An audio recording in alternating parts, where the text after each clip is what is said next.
ప్రస్తుతం ప్రపంచమంతా క్రీస్తు పూర్వం క్రీస్తు శకం అంటూ కాలమానాన్ని లెక్కించడం చూసి హిందువులు చాలా మంది అపోహలకు లోనవుతున్నారు.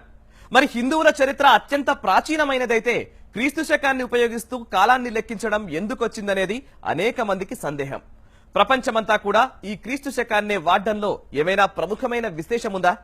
ఈ క్రీస్తు శకాన్ని విదేశీయులతో పాటు మన దేశంలోని నాస్తికవాదులు సైతం చాలా గొప్పగా భావిస్తుంటారు. ఇంతకీ ఈ క్రీస్తు శకం అనేది ఎందుకొచ్చింది? ఈ శకం వెనక దాగి ఉన్న యథార్థమేంటి? చరిత్రలో ఎప్పుడు ఏ సంఘటన జరిగిందో ఖచ్చితంగా తెలుసుకోవడానికి సంవత్సరాలను వరుసగా లెక్కించుకుంటూ రావడం అవసరమైంది. అయితే ఈ లెక్కలు ఎక్కడి నుంచి మొదలైందని చెప్పడం మాత్రం కష్టమే.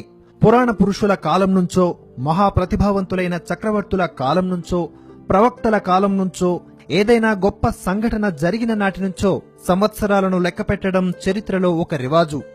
దీనినే శకం లెక్కింపు అంటారు. ఒక్కొక్క జాతి ఒక్కొక్క కాలంలో తమ శకాలను ప్రారంభించుకుంది. మన హిందూ జాతికి అతి పురాతన కాలం నుంచి అనేక శకాలున్నాయి. కలిశకం, విక్రమ శకం, శాలివాహన శకం మొదలైనవి ఉన్నాయి.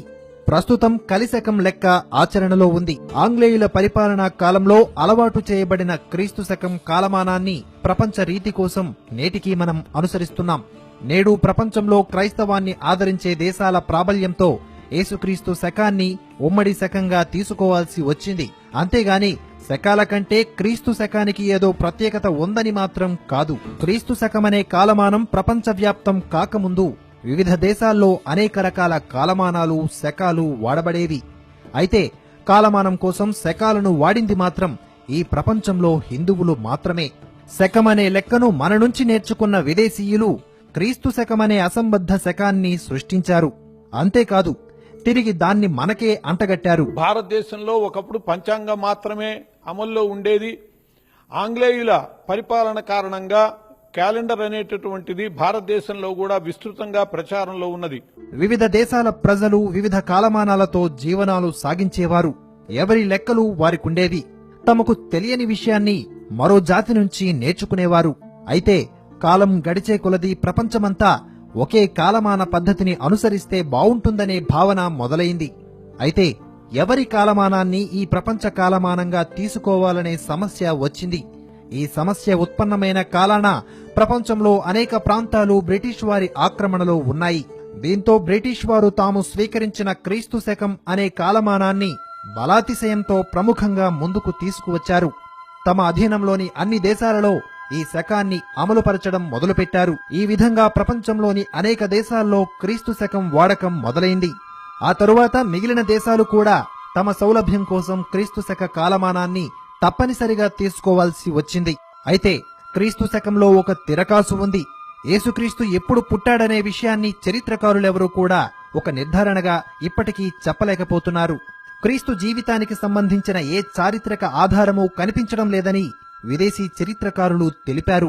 ప్రముఖ చరిత్రకారులు హెచ్ జివిల్స్ తన ప్రపంచ చరిత్ర గ్రంథంలో క్రీస్తు జీవితానికి సంబంధించిన ఆధారాలు లభించడం లేదని తెలిపారు. బైబిల్ కూడా క్రీస్తు అనంతరమే రాయబడింది. క్రీస్తు పుట్టుక నుంచే క్రీస్తు శకం మొదలైందని భావిస్తారు. యేసుక్రీస్తు జీవించడానికి చెప్పబడుతున్న కాలానికి కొన్ని శతాబ్దాల తరువాత క్రీస్తు శకం 532వ సంవత్సరంలో డయోనీషియన్ ఎక్స్గీసస్ అనే రోమన్ సన్యాసి క్రీస్తు పేరుతో ఒక శకాన్ని ప్రారంభించాలంటూ ప్రచారం మొదలుపెట్టాడట. క్రీస్తు పుట్టిన సంవత్సరం క్రీస్తు శకం 1 అని ఆయన ప్రతిపాదించాడు.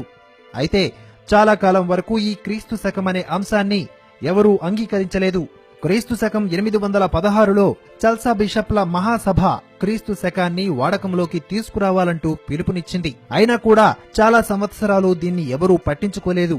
క్రీస్తు శకం 879లో జర్మనీ చక్రవర్తి 2వ చార్లెస్ మొట్టమొదటిసారిగా క్రీస్తు శకాన్ని అమల్లో పెట్టాడట.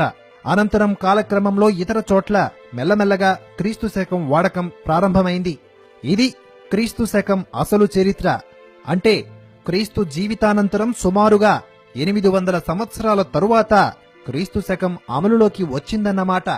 అయితే క్రీస్తు పుట్టింది క్రీస్తు శకం 1లో కాదని, క్రీస్తు పూర్వం 4వ శతాబ్దంలో అయి ఉండొచ్చునని సుప్రసిద్ధ చరిత్రకారుడు సర్ జాన్ కెప్లర్ తేల్చాడని కొంతమంది చెబుతారు. అయినా కూడా క్రీస్తు శకం లెక్కను మాత్రం ఎవరూ మార్చలేదు, అలాగే వదిలేశారు.